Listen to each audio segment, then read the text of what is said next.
There's a format quietly taking over YouTube right now, and most creators haven't even noticed it yet. I'm talking about POV crime animations, short, immersive, faceless videos that drop the viewer directly into underworld scenarios, cartel surgeons, black ops operatives, and walk them through every detail of that world. Channels doing this are brand new and already pulling millions of views. We're talking channels with fewer than 10 uploads sitting at 5, 6, even 7 million total views inside their first month. But here's what separates the channels breaking out from the ones getting ignored: animation. The ones adding even basic animation to their visuals are getting significantly more watch time, more shares, and more return viewers than the channels running plain slideshows. By the end of this video, you'll know exactly how to build that: script, voice, editing, thumbnail, using completely free tools. And I'm gonna make you understand every single step from start to finish. Now, before we begin creating these videos, you have to note that there are two styles within this niche: the level-by-level format, where you have titles like "What It's Like to Be Every Level of Corrupt Politician," and the full narrative styles, such as "You're a corrupt cop on the cartel's payroll." Both work, and both are built differently. This niche is still early. That matters more than anything else I'll say in this video. The channels already in this space are mostly running basic static image slideshows, clean images, good voiceover, but no movement, no visual depth. The moment you add animation, even the subtle kind we're going to build today, your content immediately looks more produced than 90% of what's already out there. And because this space is still growing, YouTube is actively pushing these videos to new audiences. The algorithm rewards novelty, and right now, this is novel. The window won't stay open forever, but right now, a channel that launches with even moderate animation quality has a real chance to stand out fast. Alright, enough long talk. Let me show you how to actually create these videos. The first thing we need is a video topic idea and a text generator to generate the topics. Normally I'll use ChatGPT to generate these titles, but for this style of content, Claude AI performs best.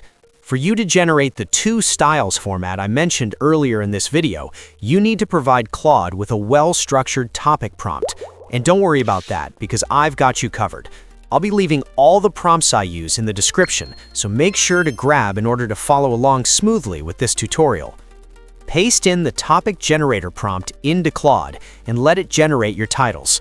Now, if you pay close attention to the topics generated, you'll see that Claude instantly produces the level-by-level format and the narrative or storytelling format we talked about. Choose your title in the style you want to begin with. Now let's proceed over to getting the script for this topic. Going back to the prompt doc, you'll see two script prompts. The first one is meant for creating the level-by-level format, while the second script prompt is meant for the narrative structure. Choose the one you want to go with. For this video, I will be going with script prompt 1. Now paste in the script to the AI, fill in your chosen topic you got from Claude, and hit send.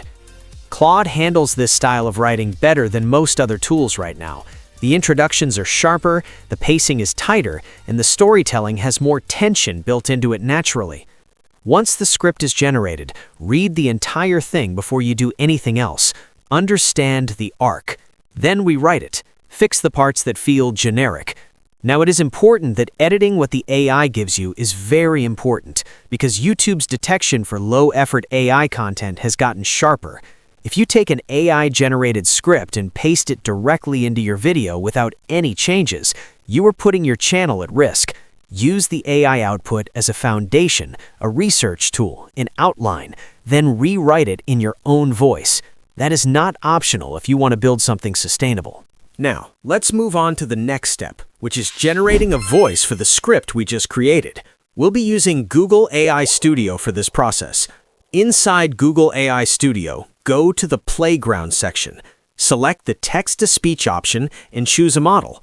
Both work well. I will go with the first one. On the right side of the interface, change the mode to Single Speaker. Just below the mode settings are a list of available voices. Browse through carefully and pick one that matches the tone of your content. Once you have selected your voice, all you have to do now is paste in your script in the text box. A quick note on Google AI Studio. Bulk script generation isn't preferable, so in this case, you'll have to generate your scripts in sections rather than all at once. This gives you more control over the output and makes it easier to regenerate specific parts if something sounds off. The Style instruction box decides how fast you want your voiceover to be, how the tone should sound like, and the rest. Whatever style you want your output voiceover to have, you input it in there. You can also leave it blank if you want. When you are ready, hit the Run button and wait a few seconds for your output. Once your full audio is generated, listen through the entire thing before you download it. Once satisfied with the output, download the final audio. This now takes us to the next step of this tutorial, and that is creating a reference character that can be used across any AI image generator when it's time to generate the actual images. We'll be using Whisk AI for this process. Now, you have to note that your reference character is the visual identity of your channel, and this has to be consistent across all your videos. As usual, copy the character prompt from the doc and paste it into Whisk. Set the aspect ratio to 9:16 for the initial character and wait for the result. You'll get a simple character that you can use as a reference image for your videos to maintain style consistency. Save that image, and let's move on to creating the images for the video itself. To achieve this, you'll need a master prompt that converts your video script into a complete image prompt that can be generated with Whisk or any image generator. You're going to find this prompt in the doc. At the bottom of the prompt is a placeholder that requires you to input your script.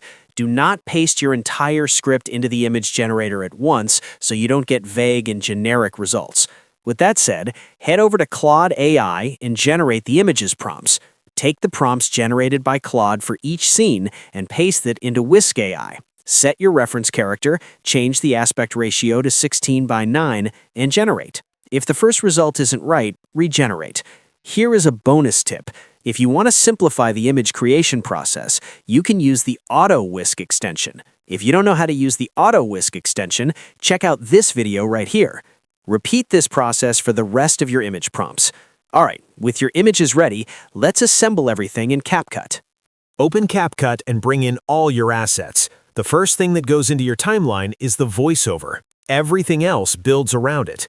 Arrange your images in the order they follow the narration. If any image doesn't fill the 16:9 frame completely, scale it up until it does. No black bars. Now here's the animation technique that makes these videos feel cinematic. Keyframe zoom. On each image clip, go to the start, set a keyframe on the transform property, then move to the end of that clip and scale it up slightly, maybe 5 to 8%. That creates a slow, barely noticeable zoom in. On the next image, do the reverse. Start slightly scaled in and let it ease back out. Zoom in, zoom out, zoom in, zoom out. Alternate this pattern through every single clip.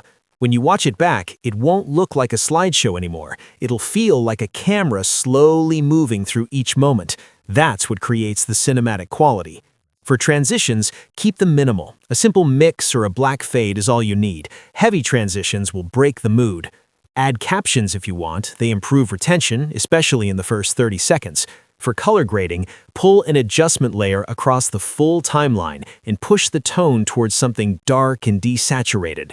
Cold shadows, slightly muted highlights. It should feel like a midnight scene even when the content isn't. Export the video and you are done. Now let's round up this tutorial by creating the thumbnail. Your thumbnail is the first thing that sells the click, so you want it to be just as high quality as the video itself. Just like the script prompt was divided into two based on the different styles in this niche, so also is the thumbnail prompt. Use Claude AI to create the image prompt for whichever style you're using. Since we covered the level-by-level format in this tutorial, we'll be using Thumbnail Prompt 2. Copy that prompt and paste it into Claude and let the AI do its magic. Take the generated output to Whisk or any preferred image generator of your choice and generate the thumbnail. One thing to be aware of when generating the thumbnail prompt for the narrative style format is that the generated prompt from the AI might be a little bit graphic, intense, or sensitive, hence leading to Whisk AI to flag the prompt due to moderations. In those cases, you can take the prompt to Grok AI or use Nano Banana Pro. All right, that's it. This niche is still early enough that the work you put in right now compounds fast, and I have helped you simplify the process as promised in the beginning. So take a bold step today and try this niche out. If this niche doesn't work for you, you can check out my channel for other niches or try these videos on your screen right now. That will be all for now. If this tutorial helped you, hit the like button. It genuinely helps this video reach more people who need it. Subscribe to this channel and I'll catch you later.